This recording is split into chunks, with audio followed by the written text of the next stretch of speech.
The Diablo 4 open beta is on its way, and if you're going to be getting your feet wet for the first time in this iteration of Sanctuary, there's a few things we've picked up during our time in the closed beta that could help new and veteran demon hunters alike.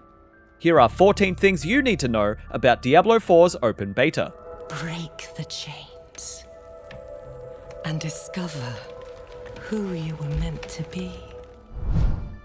While this is a beta, don't come into this weekend expecting to find a small and bite-sized demo experience. This beta is bigger than most.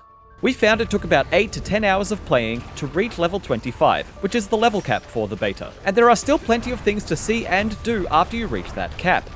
You can also start new characters to try the different classes, meaning that for you die-hard Diablo fans out there, this beta is a great place to get a taste of the different class types, their skill trees, and potential builds that you might like to use in the full release.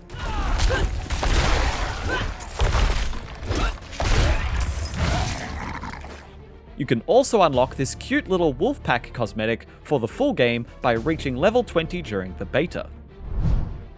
Speaking of builds, you may be a bit overwhelmed when you first open your character's skill tree. There are many different ways to tweak and tailor your character's ability set to suit your playstyle, but you don't need to worry about decision paralysis. Try it all out. You can refund skill points for free until you reach level 10, so if you're unsure what to choose, you can unlock a skill, try it out, and then refund that skill to choose a different option on the tree. This lets you sample all of the options so that you can make an informed decision on which core abilities you want to unlock first without waiting to level up.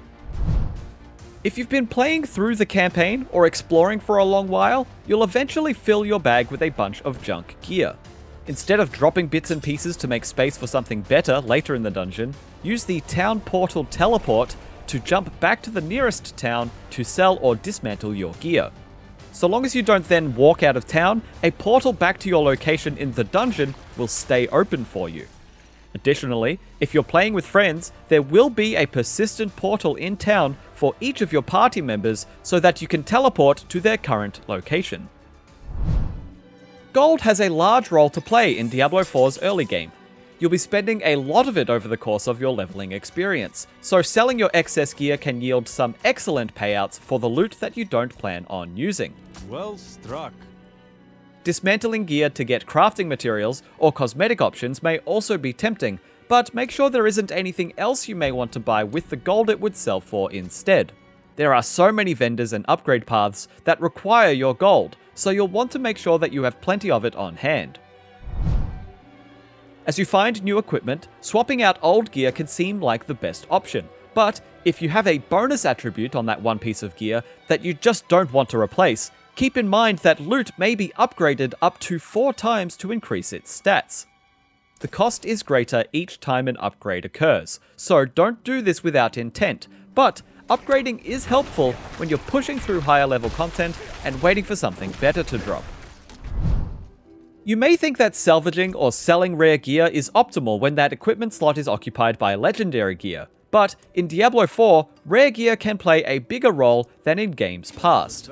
Rare, yellow gear can be turned into legendary orange gear by using extracted imprints or earned aspects. This is great because the stats rolled on a given piece of rare gear might be more potent or compelling than your legendary equipment. Consider extracting the legendary effect of the orange gear that you have at the occultist, and apply it to your rare gear to make the best piece of equipment that you can. Dungeons can be amazing places to explore, but once you defeat the boss in the deepest depths, trudging all the way back to the surface is a real bore. Sometimes you will be rewarded with a shortcut after the boss is defeated, but if not, you can always open up your map, find the entrance icon signified by the small blue stairs, and click on it to instantly travel back to the outside world at the entrance of the dungeon. You can also do this by opening the radial menu and activating the Leave Dungeon stairs icon here. You can use that same radial menu to communicate with other players in the world by maybe saying thanks, hello, or even taunting people. Thanks. These emotes, however, can also be used in the world to unlock various things. Impressive. Some side quests ask you to give thanks at a particular shrine, while other statues throughout the world will mention greetings on a nearby plaque.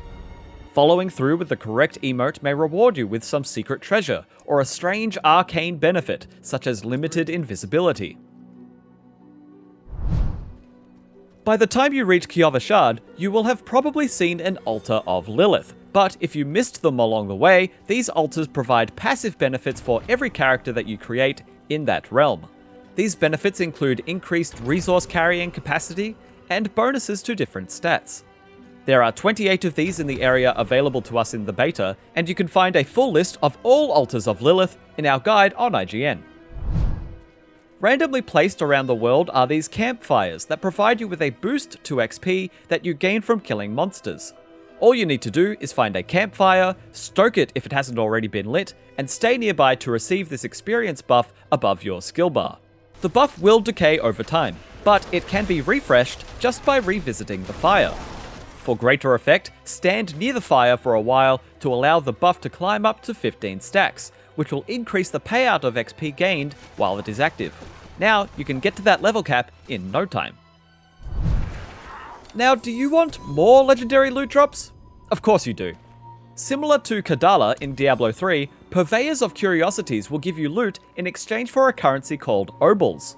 Obols can be acquired by completing public events out in the open world, or by completing randomized events that can appear in dungeons.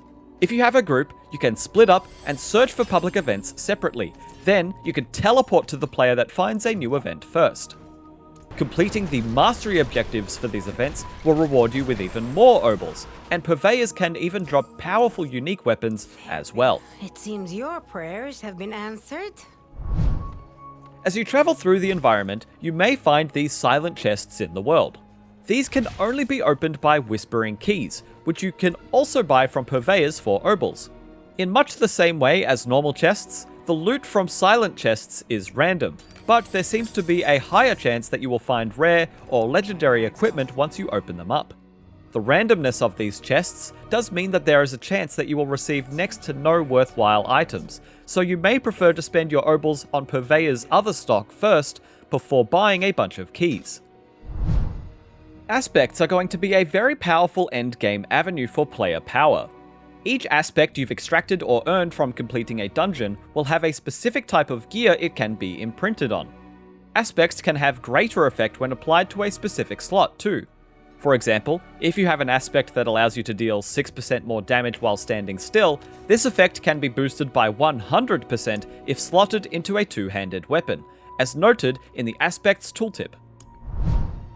Each major region in Diablo 4 is home to several powerful strongholds that are essentially outdoor dungeons. You'll need to clear these large areas of demonic presence through multiple objectives and phases, and these could be extremely tough to conquer, as they'll usually be several levels higher than you. Clearing them is worth your while though, not only for the renown that you'll earn, but also because the area will literally transform as normal folk return to populate the place, turning it into a new town that you can stop at or teleport to. Certain strongholds also open up new dungeons that you couldn't access before, which can help you to earn more legendary aspects for clearing them. And those are just a few things to look out for this weekend during the open beta. Diablo 4 is looking to be immense, and you can bet that we'll be covering a lot more leading up to the game's full release and beyond. For more on Diablo 4, you can see our video preview of this first chunk of the game, and you can find more tips, collectible hints, and walkthroughs in our written guide. For everything else gaming, keep it here on IGN.